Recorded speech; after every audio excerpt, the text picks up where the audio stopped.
Though the origin of the Dragonborn is shrouded in mystery and legend, one thing is known. In ancient times, the Dragonborn were slaves to powerful dragon lords, but after thousands of years of servitude, they gained their freedom.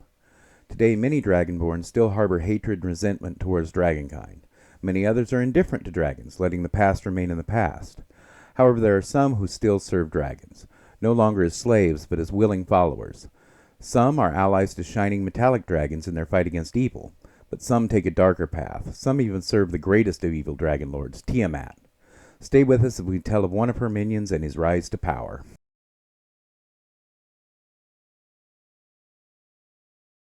Hi everyone, and welcome to another wicked episode of The Dungeon Crashers. I'm Guy. And I'm Zapeel. Before we get started, remember to like this video, subscribe to our channel, and turn on notifications so you don't miss any of our excellent D&D content. The results of the poll are in, and the Dragonborn won by a significant margin. This is going to be a fun one for us, as we haven't used Dragonborn very much in our game, so we get to explore some roleplay ideas that are new to us when constructing a new Dragonborn party. One thing we usually don't do on the Dungeon Crashers is talk about alignment. Sometimes a character concept will indicate that it is good or evil, but in most cases, it can be played as any alignment. For this party, we wanted to make a group themed around Tiamat, the Queen of the Evil Dragons.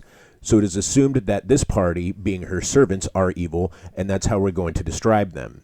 However, alignment doesn't have any importance in 5th edition, so if you like the character but you wanted to play the lawful good champion of justice, it'll work perfectly well for that too. Today's character is a request from Donald Carter. He suggested that if a Dragonborn won the poll, we should do a Drakewarden. Guy and I are both big fans of Rangers and haven't played a Drakewarden yet, so we are looking forward to it, and the idea of a Dragonborn with a pet dragon is just too much fun not to do. By complete coincidence, our most recent video was a Ranger Rogue multiclass, and this one will also be that, but they aren't going to be similar at all. We are using the chromatic Dragonborn from Fitzbin's Treasury of Dragons. They are medium-sized humanoids with a walking speed of 30 feet and have chromatic ancestry, tracing their lineage back to one of the 5 color types of chromatic dragons, in our case, blue. This ancestry gives them resistance to lightning damage, and at 5th level they can spend an action to become immune to lightning damage for 1 minute. They then can't use this ability until they have taken a long rest.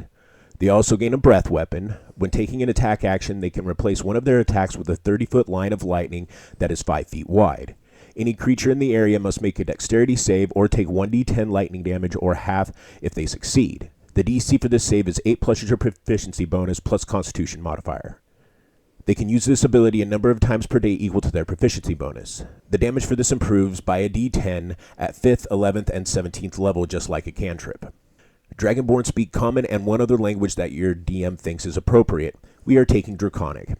Our hero is a servant of Tiamat and will speak the language, and in our campaign, all Dragonborn already speak Draconic, so you could probably take something else at this point if you wanted to. Our hero has traveled far in service to his mistress. He doesn't speak of his homeland or why he left it, although he gives the impression that he isn't welcome to return. The hints he gives about his journeys leads listeners to believe that he has left a great deal of sorrow behind him. It's unclear whether it's his own sorrow or sorrow he's caused to others. We will be using the Far Traveler background from Sword Coast Adventures Guide. The feature of this background, All Eyes on You, is a mixed blessing. You're noticed by those you encounter, many of whom will have questions about your homeland. While this attention is often unwelcome, it can also get you access to people and places that you might not otherwise have. It grants proficiency with the skills Perception and Insight, and proficiency with the language of your choice related to your homeland. For our hero, we are taking Infernal. Your mistress is a lord of hell in addition to being the queen of dragons, and regardless of where you come from, you consider her realm your true home. It also gives proficiency with a musical instrument or gaming set. Since we aren't investing in charisma, a gaming set might suit him better. Dragonborn get the ability score bonuses that Wizards gives to most newer races, which are 3 plus 1 bonuses that can be put anywhere you wish, but no more than 2 on the same ability. Using point buy, we put a 10 on strength. We don't need it, but don't want a negative. We put a 14 on dexterity, making it 16 with 2 of our bonus points. And we put a 15 on constitution, making it 16 with our remaining bonus. We put 10 on intelligence, we'll want some for investigation. A 14 on wisdom, it'll be our casting stat as a ranger, and we'll need it for multiclassing. And an 8 on charisma. Our hero is a loner that doesn't seek the company of others. He works with others as his mistress commands, but isn't interested in making friends. Our hero begins his mission as a rogue. His travels have taken him through wilderness and cities alike, and he relies on stealth to survive in both. When multiclassing with Rogue, even in cases like this where we aren't taking many Rogue levels, it's best to start as Rogue, getting more skills, expertise, and Thieves' Tool proficiency. It's great, and a sneak attack dice is a nice bonus. So at first level, he takes first level Rogue, and this will be his only Rogue level for a while. He gets 4 skills from the Rogue list, choosing Stealth, Acrobatics, Investigation, and Deception. His low charisma means he isn't going to be a cunning liar, but being proficient will at least let him evade casual questioning. He is proficient with Thieves' Tools and Intelligence and Dexterity saves. He also gets expertise in 2 of his skills, and he chooses Perception and Stealth. His goals are to see enemies without being seen. He knows Thieves' Cant, which is a language composed of slang terms and simple runes that let rogues communicate with each other in ways that seem like innocent conversation or graffiti to non-rogues. He also gains Sneak Attack. Once per turn, when he hits a foe that he has advantage against, he can add a d6 to the damage, and gains more dice as he gains rogues levels. He can also use this even when he doesn't have advantage if he has an ally within 5 feet of the target. He wears studded leather armor, giving him good protection without compromising his stealth. He carries a rapier that he is skilled with if he must engage in hand-to-hand combat, but prefers to dispatch enemies with his short bow. He also carries a dagger, his thieves' tools, and useful things such as rope, caltrops, an oil lantern, and supplies for making camp. After meeting with the companions his mistress sent him to find, they begin their nefarious mission. The perils are great, but his wits and cunning successfully lead his minions through the worst of it. Though they are powerful, it is clear why the Dread Lady sent our hero to guide them. They surely would have died many times over without his leadership. His struggles strengthen him, and he becomes second level, and he takes his first level of Ranger. We are using the revised Ranger from Tosh's Cauldron of Everything because that player's Handbook Ranger is just terrible. We gain 1 skill from the Ranger list, and we take Survival. We also gain proficiency with medium armor, shields, and martial weapons. As our hero's skill improves, he finds the short bow limiting and trades it for a greater range and power of the longbow. Something we have mentioned before on archer builds is how to maximize our actions when using a bow. You can draw or sheath a weapon for free as part of your move action, and a bow is typically held in your offhand and drawn and fired with your primary hand. So when fighting in melee, you can hold your bow in your offhand while using your rapier in your primary hand. Then when switching to range combat, can sheath the rapier and be ready to fire the bow. And you should need to return to melee, you can draw the rapier again. This means you will never need to waste an action to draw or put away your bow. Toss's Rangers get favored foe. When they hit an enemy with an attack, they can mark that enemy as a favored foe. This lasts for 1 minute or until they mark another target or they lose concentration. Once per turn, when they hit the marked enemy, they deal an additional 1d4 of damage of that attack. They can use this ability a number of times per long rest equal to their proficiency modifier, and the damage increases as they gain Ranger levels. They also gain Depth Explorer, which grants abilities at different levels. The first level ability is Canny. It gives expertise in 1 skill, and we choose Acrobatics. Preferring to attack at range, he doesn't want to be trapped in melee combat and especially wants to avoid being grappled. He also gets proficiency in 2 more languages, which can be anything that would be useful in your campaign. Our hero takes Elven and Sylvan, as those are enemies his mistress has sent him into battle. At 3rd level, our hero takes 2nd level of Ranger. He gains a fighting style and chooses Archery, getting a +2 on attacks with a ranged weapon. He also gains Spellcasting, getting 2 first-level spell slots and learning 2 first-level spells. The first spell he takes is Hunter's Mark, and as with most Rangers, it's going to be a spell he wants to use his concentration on. It is a cast as a bonus action. He chooses a target, and for the duration, the target takes an additional 1d6 damage from the attack he hits with it. If he kills the target, he can use a bonus action to move the mark to another target at any time before the spell ends. For his second spell, he takes Hail of Thorns. It is also cast as a bonus action, and the next time he hits a target with a range attack, thorns explode from the weapon or ammunition that struck the target. In addition to the normal effect of the attack, every creature within 5 feet of the target must make a dexterity save or take 1d10 piercing damage. This spell requires concentration, so used it before casting Hunter's Mark or using the favored foe ability.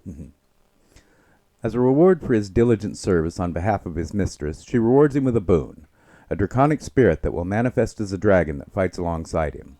He takes 3rd level Ranger, joining a conclave, and he becomes a Drakewarden, gaining the ability to use an action to summon your dragon companion. Once you do, it lasts until it is reduced to 0 hit points, you use this ability again, or you die. You cannot use this ability again until you finish a long rest or spend a spell slot of 1st level or higher to use it again.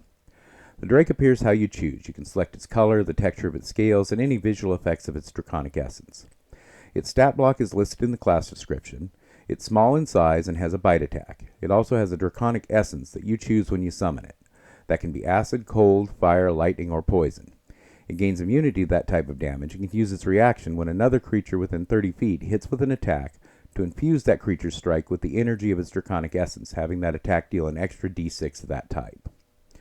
Our hero also learns the Thaumaturgy cantrip as a ranger spell, and learns Draconic, or since we already know Draconic, another language of his choice, and he takes Celestial to understand the words of his enemies. Tasha's Rangers also get Primal Awareness, giving them spells at certain levels that don't count against the number of spells they can know, and at this level he gains Speak with Animals. He also gets a third first level spell slot and can learn another first level spell, and he learns Cure Wounds to tend to both himself and his Drake companion.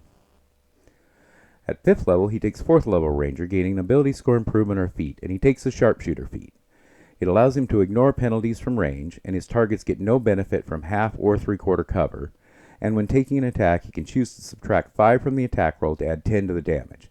This is almost always worth doing unless the enemy is particularly difficult to hit.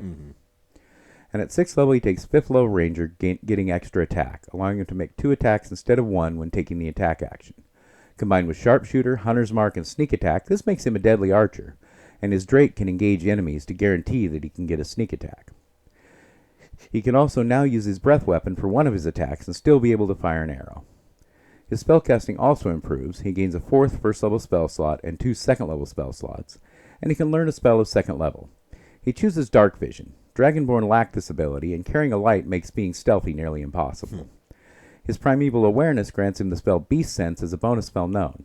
Now this only works on beasts, so can't affect your Drake companion, but talk to your DM about it. It's very cool and not overpowered, so as a DM I'd allow it in my game.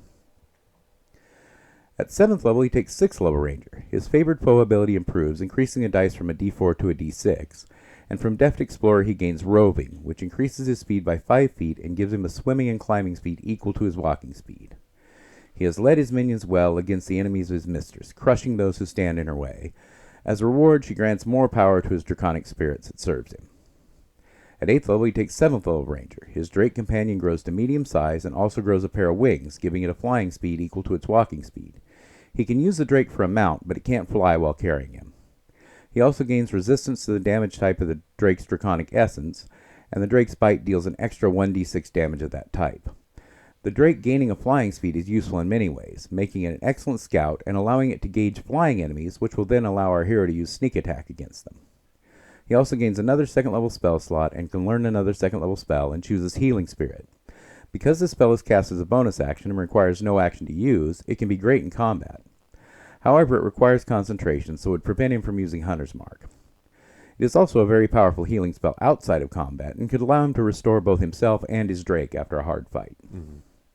At 9th level, he takes 8th level of Ranger, gaining an ability score improvement or a feat, and he makes his dexterity 18. This is crucial for an archer, and it will also help with his armor class and stealth checks. He also gets Land Stride, allowing him to move through non-magical difficult terrain without a penalty, and he can also pass through non-magical plants without a penalty and doesn't take damage from thorns, spines, or smaller defenses those plants have. He also has advantage on saving throws against plants that are magically created to impede movement, such as the Entangle spell. At 10th level, he's going to return to Rogue for another level, getting Cunning Action, allowing him to dash, disengage, or hide as a bonus action. This will give him mobility to avoid getting stuck in melee combat, and the bonus action Hide will allow him to work as a sniper, firing 2 shots at an enemy, moving, and then hiding to prevent the enemy from attacking in return. At 11th level, he resumes his training as a ranger, taking 9th level. He gains 2 3rd-level spell slots and can learn the spell of up to 3rd level, and he chooses Conjure Barrage, allowing him to fire his bow and create a 60-foot cone of arrows. Each creature in the cone must make a dexterity save or take 3d8 piercing damage or half on a successful save. He also gains Speak with Plants as a bonus spell from Primal Awareness. At 12th level, he takes 10th level of Ranger. From Depth Explorer, he gains Tireless, a number of times per long rest, equal to his proficiency modifier. He can use an action to gain temporary hit points equal to 1d8 plus his wisdom modifier, and he recovers 1 level of exhaustion whenever finishing a short rest. Tasha's Rangers also gain Nature's Veil, allowing him to use a bonus action to become invisible until the start of his next turn. Invisible creatures have advantage on attacks against enemies who can't see them, making it easy to get Sneak Attack, and to more reliably land hits with Sharpshooter. He has served his mistress well, and she rewards her faithful servant by increasing his draconic powers. At 13th level, he takes 11th level of Ranger, gaining Drake's Breath, which allows him to breathe a 30-foot cone that deals 8d6 damage of the same type as his Drake's draconic essence. Creatures in the cone can make a dexterity save to take half damage. He can use this ability once per long rest and can spend a 3rd level or higher spell slot to use it additional times. This is a good ability, but I don't understand why Wizards just didn't give the ability to the Drake instead. It would have a lot more flavor and just generally be cooler. In our game, we would definitely change this to when the Ranger uses a bonus action to command the Drake, he can order it to take the breath weapon attack and still have the same number of uses. And at 15th level of Ranger, the damage from this attack increases to 10d6. He also gains a third level spell slot and can learn the spell of 3rd level, and he chooses Lightning Arrow. It is cast as a bonus action, and the next time he hits the target with a range attack, the target and all creatures within 10 feet must make a dexterity save or take 48 lightning damage or half on a successful save. Like Hail of Thorns, this uses concentration, so it is best to cast it before using Hunter's Mark. At 14th level, our hero and his minions have done great deeds in the name of Tiamat. They are infamous throughout the land, and their efforts have made them stronger.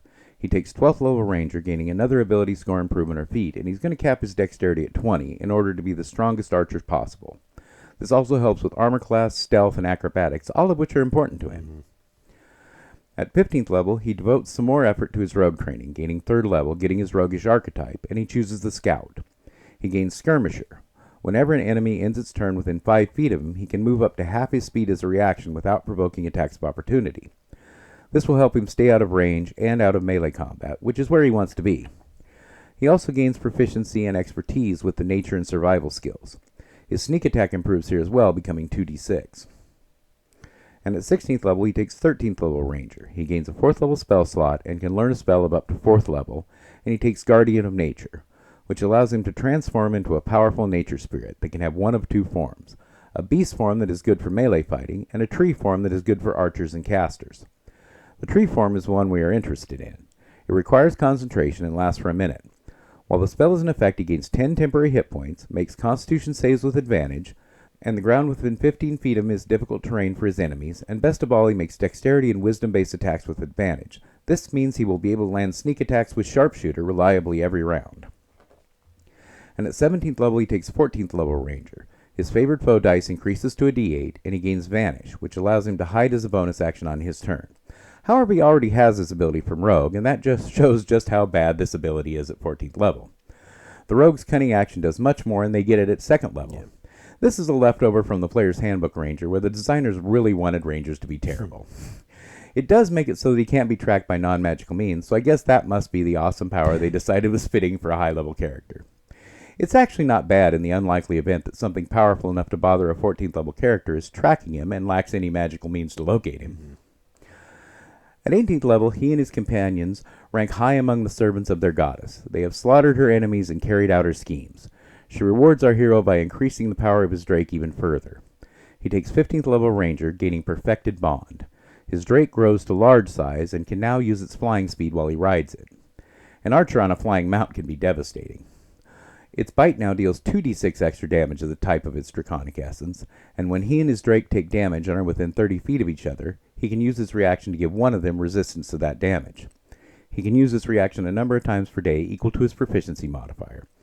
He also gains a second 4th level spell slot and can learn another spell of up to 4th level, and he's going to choose Water Breathing from the 3rd level, because it might come in handy. It has a duration of 8 hours and doesn't require concentration, and there really aren't a lot of good Ranger spells. Yeah, that's true. At 19th level, he takes 16th level of Ranger, getting an ability score improvement or a feat, and either Constitution or Wisdom would be good, as he has some spells that require saving throws. He chooses Wisdom to make that a little more effective. This has also improved his Perception, Insight, and Survival, which were all useful skills. At 20th level, our hero and his minions have completed the evil schemes of their mistress, Tiamat. They stand foremost among the servants, only her consorts rank above them. They are feared in the mortal world and in the hells as well. For his final level, he takes 4th level of Rogue, gaining a final ability score improvement or a feat, and he's going to make his Constitution 18 for more hit points and to strengthen his breath weapon. This character is a powerful and versatile archer, able to deal large amounts of damage. He is also very stealthy, making him good at scouting and assassination. His Drake is a strong ally able to fight alongside him, serve as a mount, or engage opponents, allowing him to make sneak attacks. The order of which you take the levels for this build is very flexible. We chose the order we did because it seemed to give him the rogue abilities we wanted without slowing down the power of the Drake too much. However, if you feel that getting cunning action earlier or more sneak attack would be good, you could easily take more rogue levels early, and if you want to get your flying dragon mount as soon as possible, you could take no rogue levels until the 17th level and finish the build with rogue. The main reason we multi-class at all is that the last 4 levels of Ranger aren't very good, and adding Rogue gives more value than taking them, but more levels in Ranger would give 5th level spells, and there are a few good ones, so you could even remove Rogue entirely from this build and it would still be good. We hope you like this character and want to see more of our Dragonborn party. Please tell us what you think in the comments below, along with any suggestions or build ideas. And join us next week when we continue the Champions of Tiamat with the Black Dragon Sorcerer Warlock. And until then, Cheers. cheers.